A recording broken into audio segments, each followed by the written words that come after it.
What up, though? This your brother Mike X. My killers got them suits on like followers of Farrakhan. And welcome to the 17 Winners Podcast, the realest podcast in the game. I'm the jig in my city, yeah. I'm not saying they not good, nah. I'm just saying I'm the realest. Facts.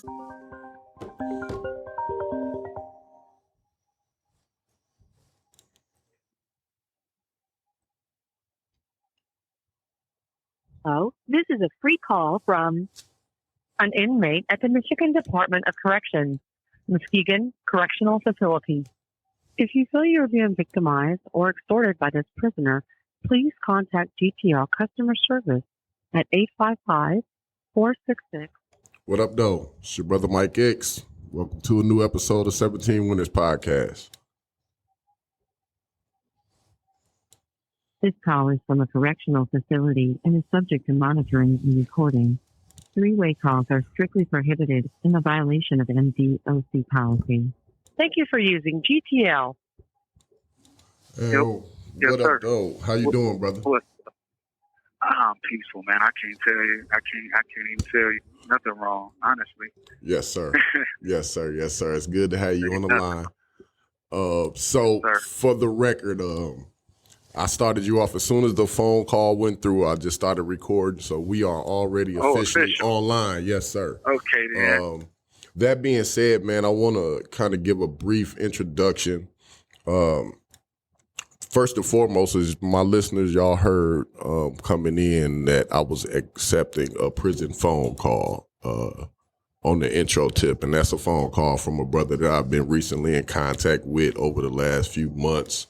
It actually we connected through my job at my semi because this brother has been active in, first and foremost, trying to secure his freedom. The work that I have been doing with my semi on second look legislation has lined directly with this brother's real life and what he's trying to do to recover his life. Speaking of the brother, his name is Joey Jordan. I actually did a little bit of research on you, brother, and found out your name to also be Joey Average, and that you do some artistic stuff. So that was kind of dope as I did my little investigation on you. But with that being said, man, the brother is at Muskegon Correctional Facility. He is currently serving life for, I believe it's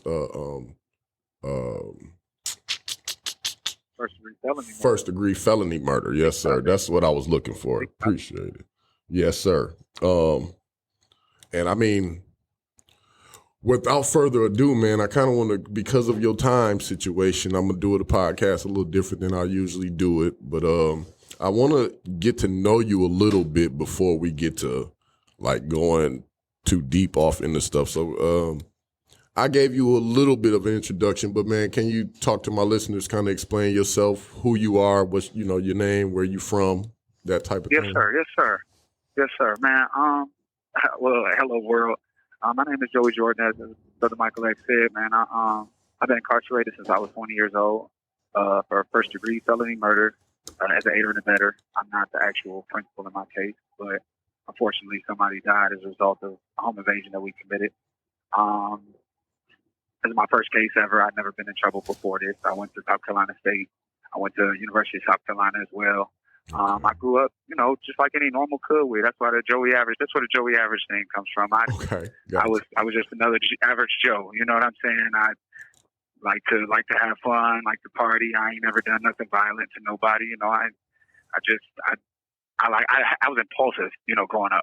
We this young black kid, you get these impulses, to just have fun and be with your guys and be young, wild and free. And so that's kind of where my mindset was, going into even into my crime, and also running away from self and trying to find self at the same time. So at 31 years old, I'll be 32 in May.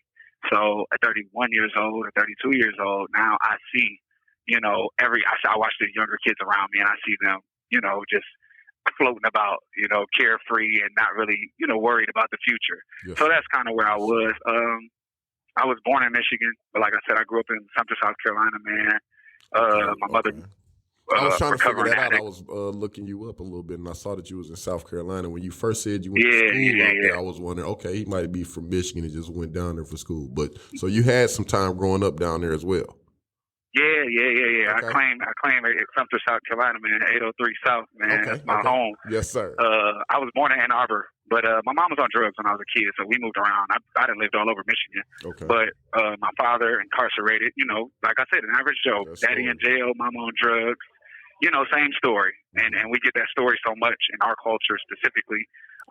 That you know, it's commonplace normal. for a 90s kid. Yeah, absolutely. it That's commonplace. normal, but it's not normal. Yes, sir. Like, so your story is It's not definitely normal. relative to mine. My mom and dad both struggled with addiction as well. We moved around a lot. I grew up in the South as well as in Michigan. So, like, I 100% parallel with you, brother. But I just wanted to stop you there and highlight that part. It's like it seems so normal because we hear our stories like this so often, man. But that's not really the norm. That's not how life should be. No, it's not. No, it's not. Yes. But we grow through it. Think about the diamonds that it's made through it, like the struggle. That's what I keep seeing now. Like, it's like, without it, what would I be? You know what I'm saying? And of course, I'm saying this from a prison cell still. So if anybody that's out there going through their struggle, just keep going through and see where it evolves you to, where it takes you.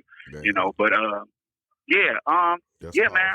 But me right now, I'm in the best state of mind I could possibly be in, man. Thank you, first of all, man. I'm sorry. Thank you, man, for inviting me, you know, to sit down with you here today, man. I appreciate you wholeheartedly. Yes, sir. I appreciate your interest and your concern, man. Thank you for that. Well, so like, we didn't get a lot of chance to talk because of your circumstances beforehand, before we got a chance to really get on the phone. So, the 17 Winters, right? I originally started this podcast. It wasn't even a podcast. It was me going Facebook Live with my friends, probably around the time that you caught your case. Honestly, brother, that's what's crazy about it, because you say you've been down 11 years. I've been home almost 10 years. I came home in 2015, and I had done 14 years inside. And I had at least one friend on every compound. So you can imagine 14 guys that love brothers.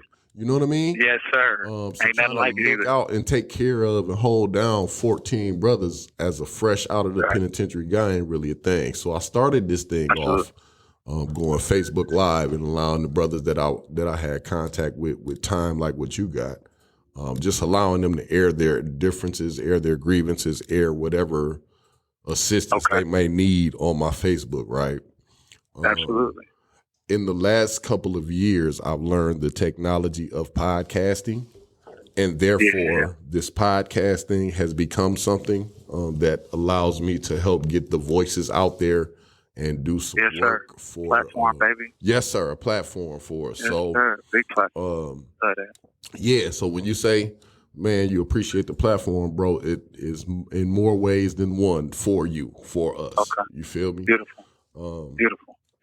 Now, I say that to say, like, I don't want to get too far away from where we started. I know your time is short, so if you have the availability and you'll be able to get back out here, like, grab the phone back, you're welcome to call right back. If you are not, though, we'll definitely get together and put together a part 2 of some sort. No, I'm gonna call right back. I got 10. It'll take me 10 minutes. I'm right back on it, man. I ain't gonna hold no opportunity. I don't play no games. Yes, sir. I don't play no games, man. I don't play no games. So, all right. So you told me where you from, that type of thing. Even a little bit about your case, but you said something that kind of stuck out to me that I feel like needs to be highlighted, which kind of goes against like the script of where I was gonna go.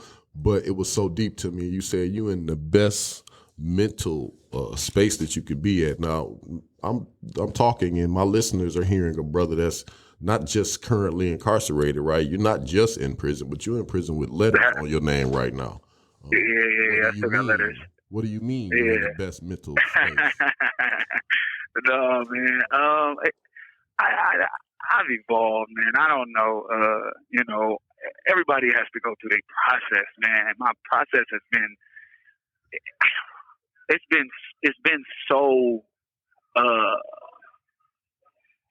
let me just say it like this. Talk like, about it, bro. Take your time. I know what's for me and what's not for me now. You know what I'm saying? I know I'm intentional. Yes, you know, so I know when God is doing something for me to pay attention to now. I ain't just roaming about. You know what I'm saying? Like, and so when I say state of mind, like, prime example, I've been fighting my case the entire time I've been in prison. There wasn't a week where I didn't have a law library. There wasn't no time where I took off from working on Supreme Court, Court of Appeals, lower court, Mission 6500. You know, I've been drilling, man, because I kept wondering, like, how did somebody on their first, you know, case, though somebody died? I'm so remorseful and so empathetic toward that situation.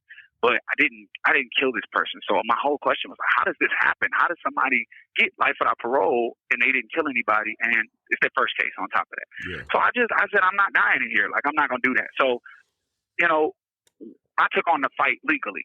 And I took L's. Like, I didn't been denied in every court twice. Okay.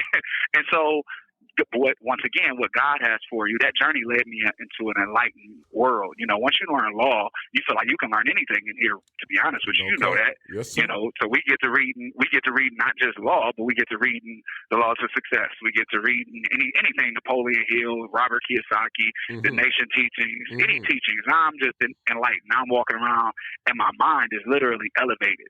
Yes, so I'm not in my environment. I'm around it. You know what I'm saying? Yes, and so that's what I say my state of mind right now, all to lead up to 20-year-olds being looked at and considered as juveniles now, all to lead up to, on the 22nd of January, they just looked at both of these cases, 20-year-olds and felony murder. So now my freedom, it falls into two different pots. And, you know, sometimes you want to take control and have control over when that happens. And, you know, God gonna make a way for you. And that's what I'm learning. Like, he made a way. Even though I had to still fight my own way, he was already crafting a way for me to do okay at the end of this. You know what I'm saying? So that's why I said that, man. Man, I can appreciate that 100%. I've been through it. I know the journey of being stuck in there physically, right? But still trying to find where you should be in life, like as a man. Yes, sir. So I can definitely 100% respect that.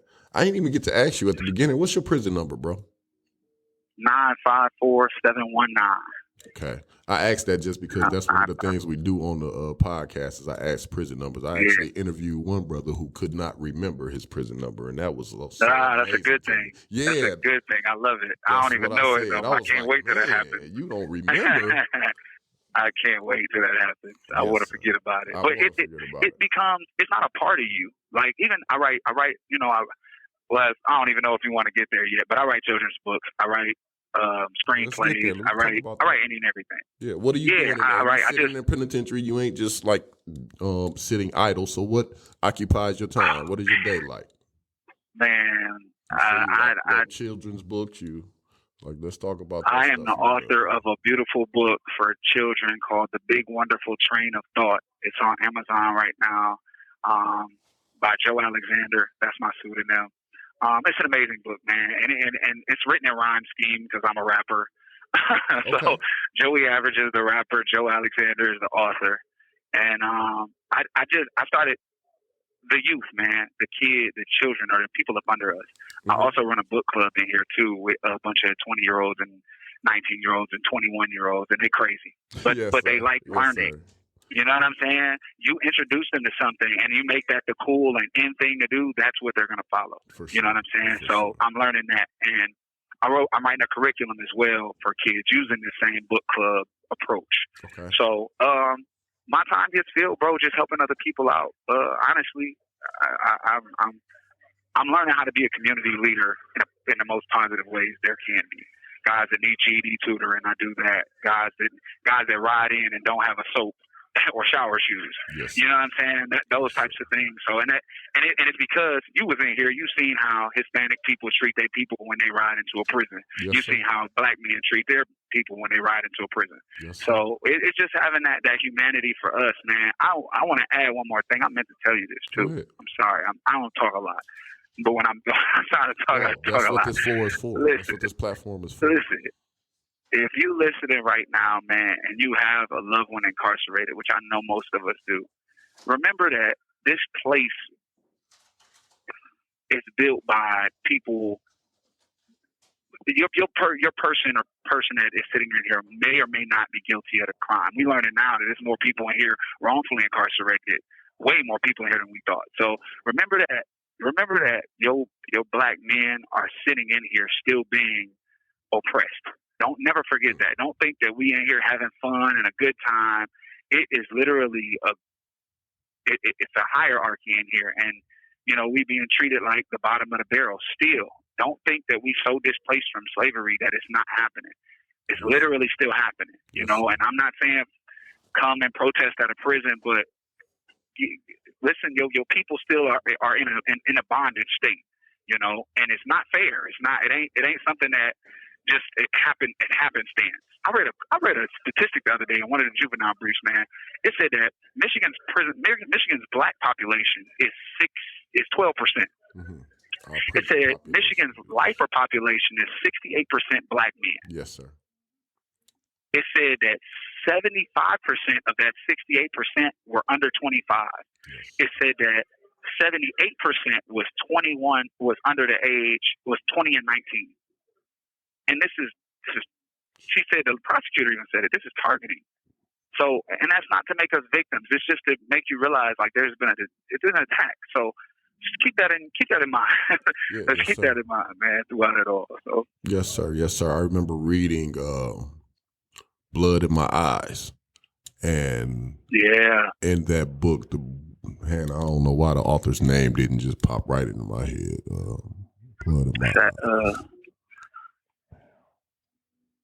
I know that. Man, I don't know why I didn't just. I didn't get a chance to read it. I'm hip to the book. But though. In the book, the brother said that any black man or poor person who is inside the confines of the prison systems in America is in there as a result, or is a political prisoner technically, because they are in there as a result of some political action that was taking place against them. Absolutely. Against their knowledge, without their knowledge. Yes. So, like, Minister Farrakhan asked the question in the study guides, can we be involved in a conspiracy against ourselves? And the reality is, yes, sir, we can. Yes, sir. We are actively involved in a conspiracy against ourselves, because when you first made the statement of how we are being treated inside of prisons, and that you say, we are still being oppressed. This is still a caste system, right?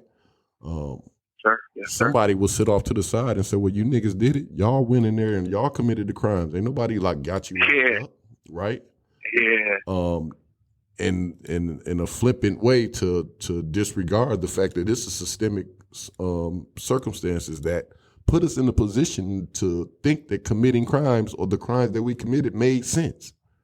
Right? Because as we started, we talked about our average lives, right? The fact that me and you have such a close parallel in our lifestyles growing up, which should not have been the regular. That's not the norm. Absolutely. That's not the way things should be. And therefore, again, connected to what you said, it's like targeting. This is a community problem. This is a thing that's happening to us, that's being thrust upon us, that we are also actively participating in. Absolutely. It shouldn't be a secret no more, though. Like, everybody should know, like, this isn't just something, you made a choice. It's not one of those things no more. It's, they're trying to clean it up now. This is what I see now. And I'm grateful for the Michigan Supreme Court for holding those arguments. I'm grateful for people like Maya Menlo for pushing for the juveniles like she has. But it's 2025, and you're still talking about having more people imprisoned in this country or in this state than you do in other people's countries. Yes, sir. In other countries, period. So it's just time, man. It's time, and I'm happy that it's happening. I'm happy that brothers like you are in a position that you're in, to get that voice, still, because you could have been like, I'm going to live my life, the brothers, peace and love, but I gotta go make my own moves. But this is a part of your move. You know what I'm saying? And I love that, man. Yes, sir. I love that. I appreciate you highlighting that. I mean, at the same time, man, the landscape is so much different. I said, I'll be coming up on my 10 years home anniversary in August of this year, right? When I came home, the job that I'm sitting in right now, the position that I'm in right now, didn't even exist for me. You know what I mean? Yeah. So, although we are having progress, what I'm also recognizing is that from those who are like yourself behind the wall, it's kind of hard to see how much things have changed or are changing for y'all or our overall benefit, because I'm still in this damn hole. You have 1 minute remaining. I'm gonna call back in 10 minutes, but before this hang up, that's what I push for. You know, I make it seem, they say things like they want us to change, and people from the outside think that that's happening via the administration in here, and that's not true. You know, I've seen some things improve, but we teach us stuff. Yes. You know what I'm saying? We refine ourselves. It ain't nobody refining us and making us do anything. If I wanted to, I could lay in my bed all day. Yes, sir.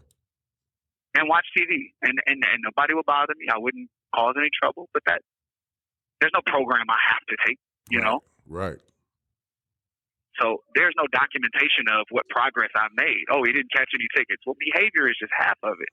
You got to refine the thought, the train of thought, so to speak. Man. We yes, sir. We will continue there in just a few minutes, brother. All right. I hate you back, man. Talk to I you soon for part 2. Yes, sir. Yes, sir.